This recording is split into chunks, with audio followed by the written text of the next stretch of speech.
All right, it is 6:31 by my cell phone, so I will go ahead and call us to order.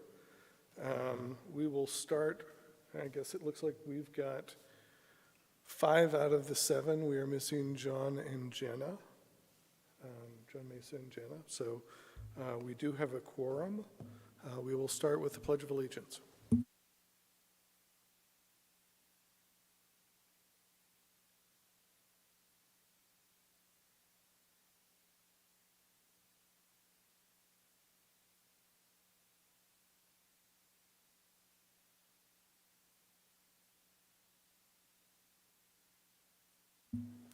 All right, the first item on the agenda tonight is the approval of minutes. Has everyone had a chance to review the meeting minutes from September 23rd, the regular meeting? Make a motion to approve the regular meeting minutes from September 23rd, 2025. Second. All those in favor?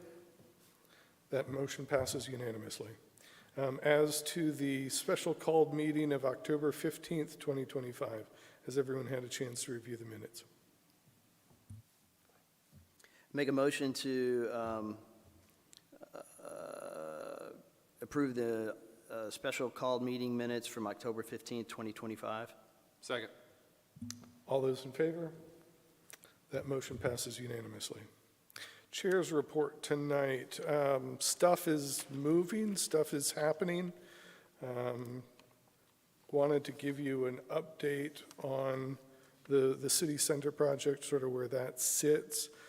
Right now, they have completed their due diligence period, and the first $250,000 payment has gone hard, as they report to it, which means that barring certain circumstances as identified in the purchase and sale agreement, that money is non-refundable if they do not proceed to close as planned. Unfortunately, that money is not given to us until they either close or forfeit it, or the purchase and sale agreement expires, but in theory, that at least that portion has gone hard at this point. You remind me how much that was? $250,000. They have completed their site plan package. They presented it to the DCI. They presented it to the DRB as a part of their DCI application. DRB is the Design Review Board. DCI is the Development of Community Impact. The DRB made a recommendation to present to the City Council for final approval that it is anticipated to go before City Council public hearing on the 13th, November 13th, and it should get voted upon on the November 18th City Council session. So both of those are very exciting. I believe the 18th City Council vote will be the same night as our meeting at an earlier hour. So I may hang out and attend that meeting to see how that vote comes out.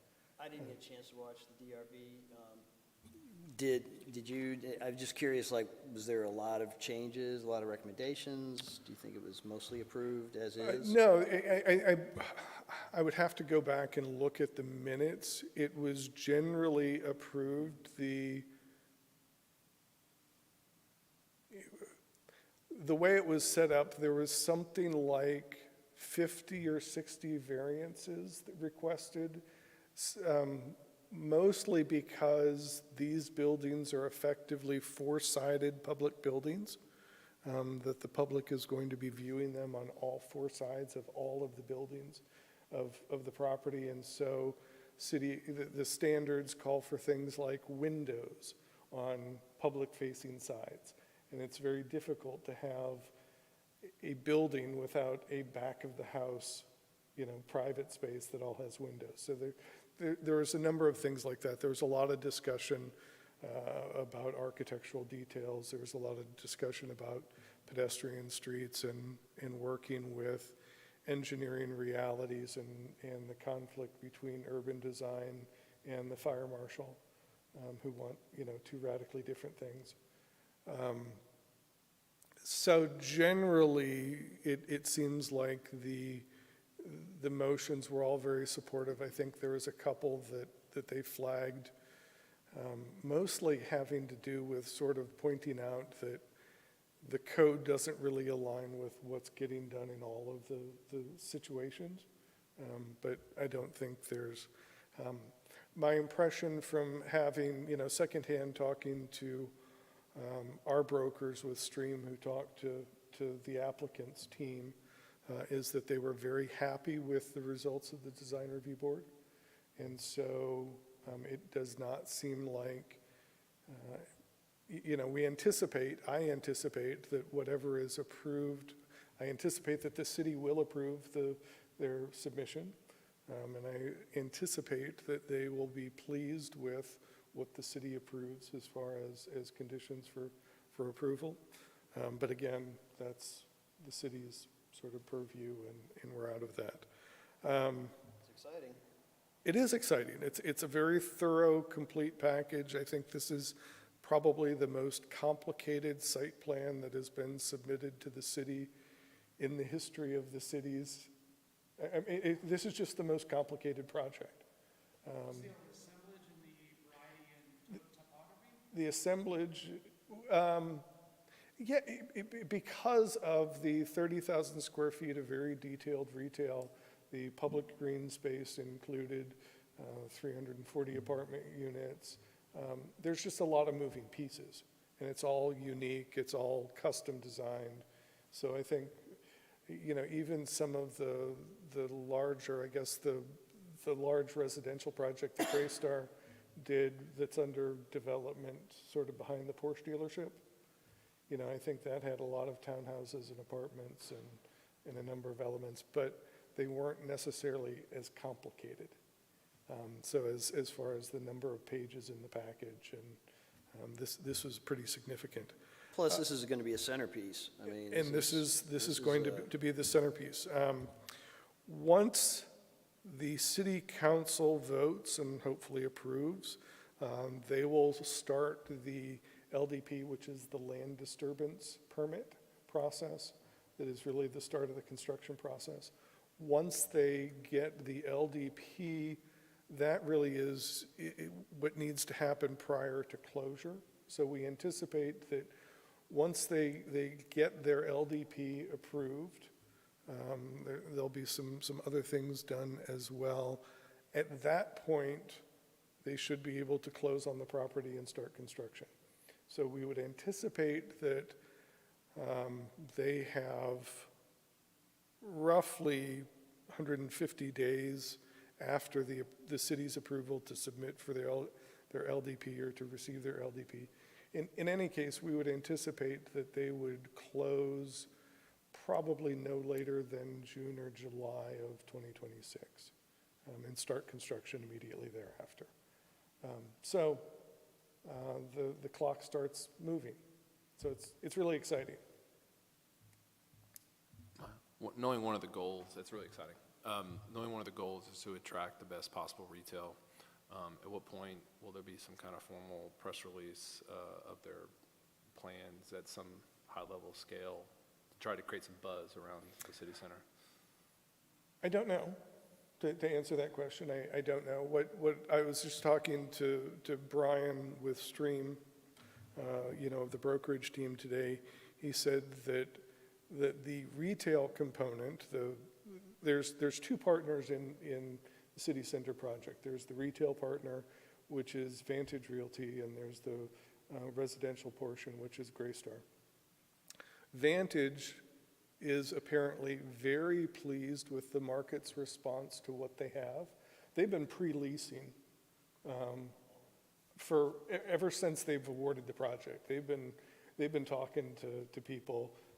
Part of the reason that that the project has flexed a little bit is because as they go to tenants, they're actually lining out those spaces for specific tenants based on. So my understanding is that they've got many of those spaces already penciled in for specific tenants. And they're designing to those tenants' concepts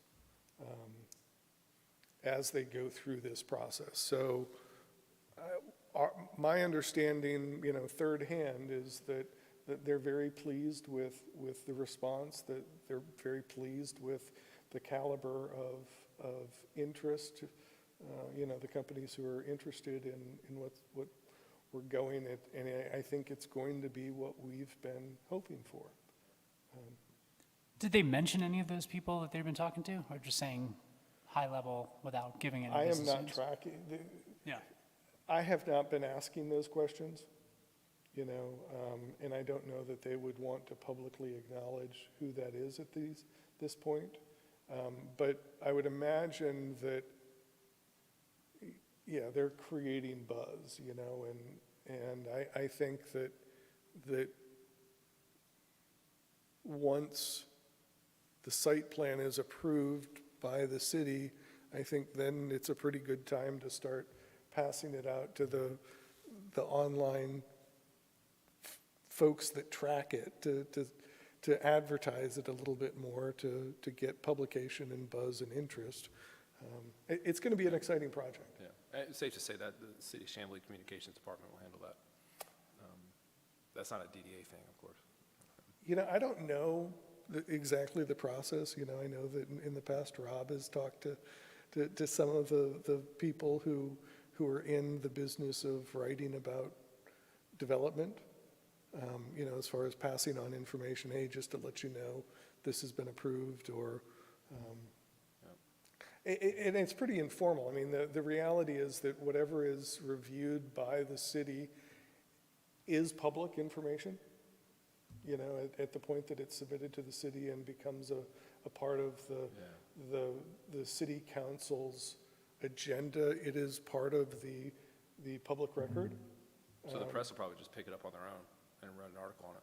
If they're even tracking it, they won't necessarily be tracking it, so it probably wouldn't hurt, and it's sort of on my list to reach out to some writers I'm sure to. the Atlanta Business Chronicle will be there. So I would argue they are tracking it for sure, and it's also really easy to put it up once and then let it crawl. Yeah, Development like that is picked up quite easily, especially to your point, the public record.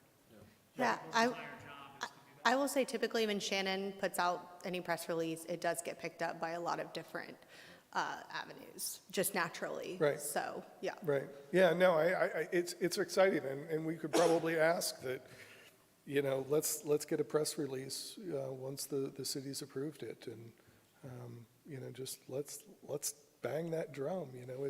It's been many years of a lot of work by a lot of people to get us here to this point, and it's really exciting. After the final signatures, ink is dried. Well, I mean, once the city approves it, at that point, once the motion is approved, then, it's all I mean, none of it is guaranteed until we've sold the property. I'm not going to be comfortable until the sale of our property is completed. It's going to be an exciting keystone or marker when we break ground on the property. I'm looking forward to holding that shovel. But none of it really, it all can head south until the very end, until those first businesses open up, until they're all leased, until, we're having concerts down there, that's when it gets really exciting, so. Yeah, I'll just say, Vantage are pros at this. They're out in the market talking to these people. They're not going to sign anything until they have a timeline. They want to get the merchandise mix right, so they're not going to just jump into deals. It's in their best interest to get the best tenants at the best rental rate. So I think they're out there. I think that community knows about it already.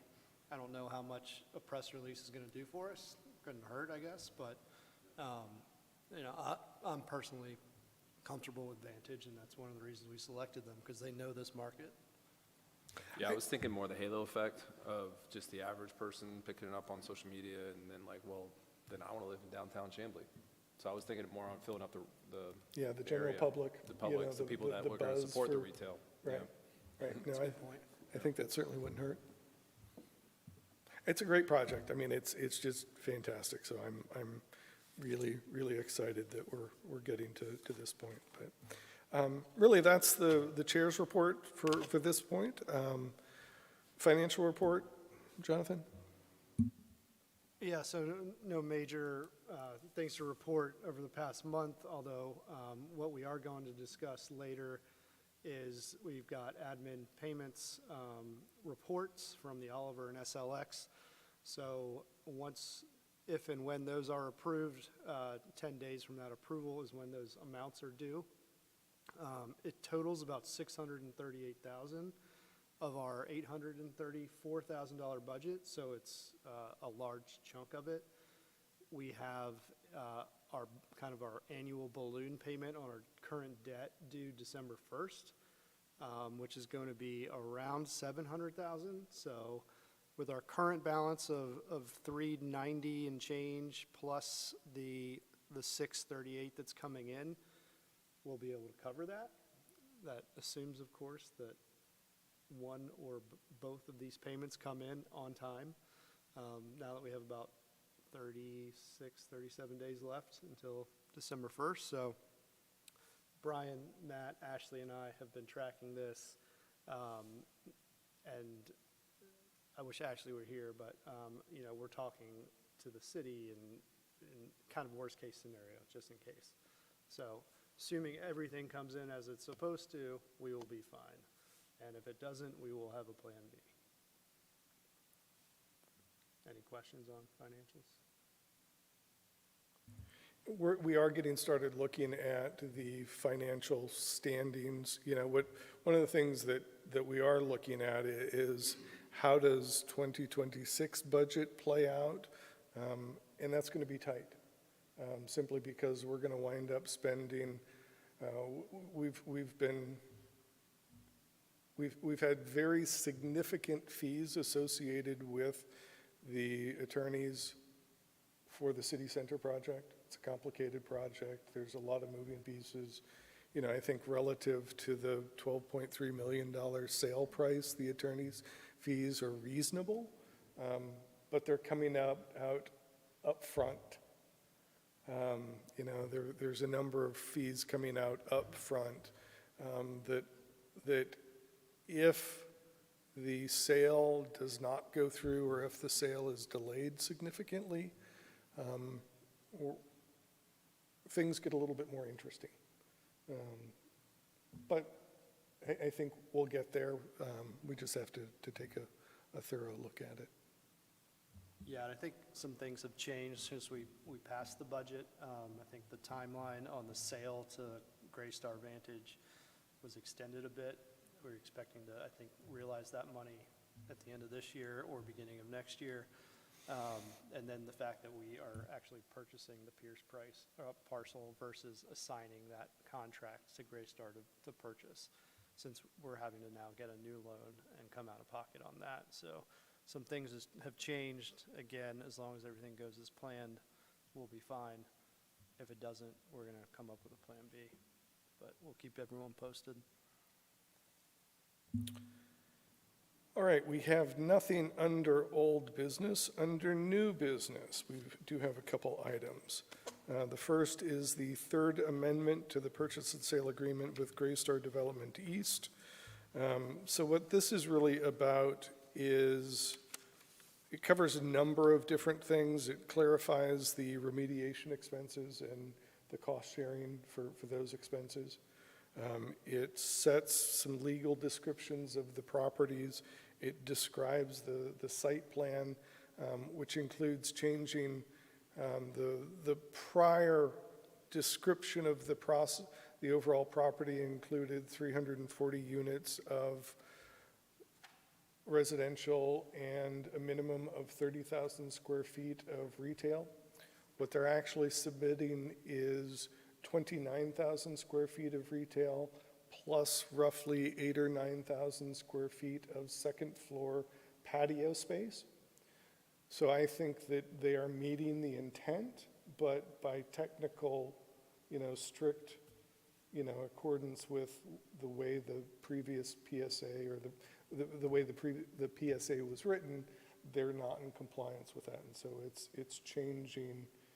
This third amendment allows for that change to works. And then it modifies the bond approval period.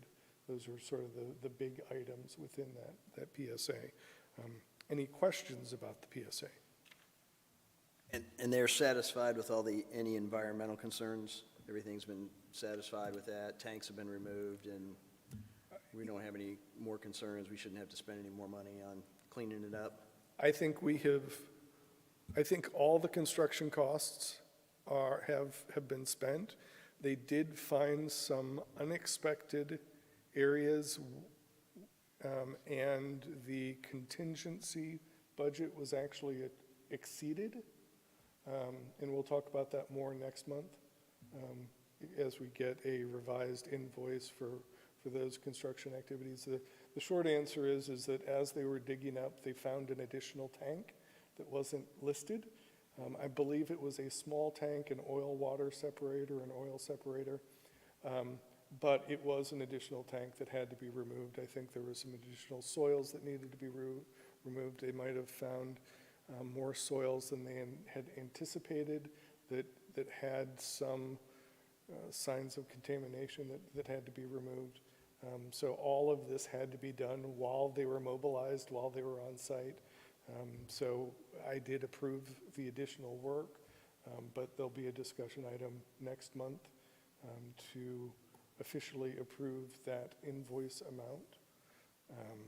But yeah, the short answer, when it comes to the remediation of the site, it's been very successful. They anticipate that the Georgia Department of Environmental Affairs, I believe that's the full name, will give a finding of no additional remediation required. I mean, I think it's come out as clean as possible now. They've done everything correctly. There's no other issues on site that I'm aware of. So I think we're in good shape there.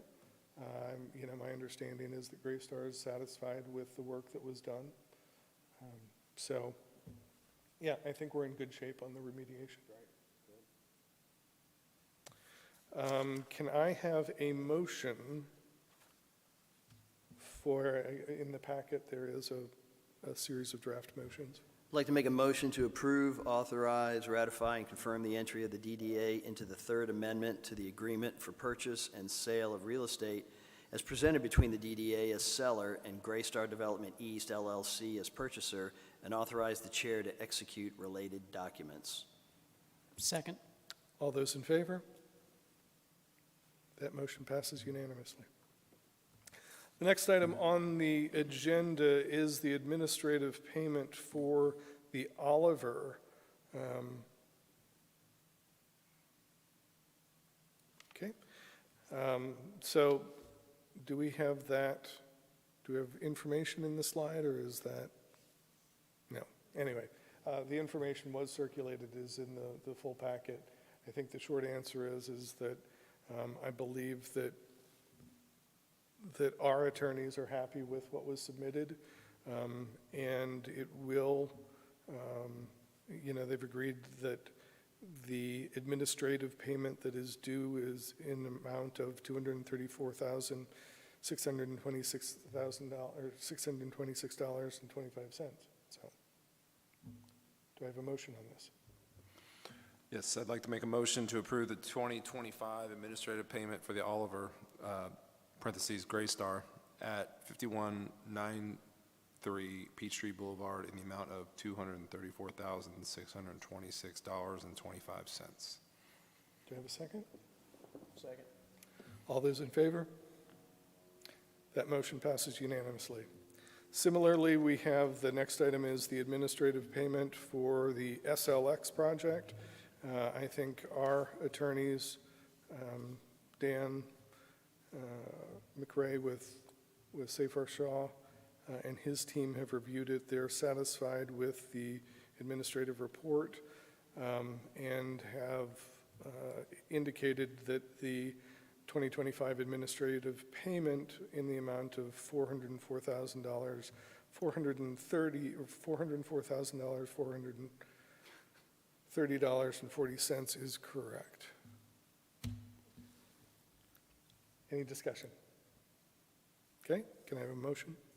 I'd like to make a motion to approve the 2025 administrative payment for SLX Northland at 5211 Peachtree Boulevard in the amount of $404,430.40.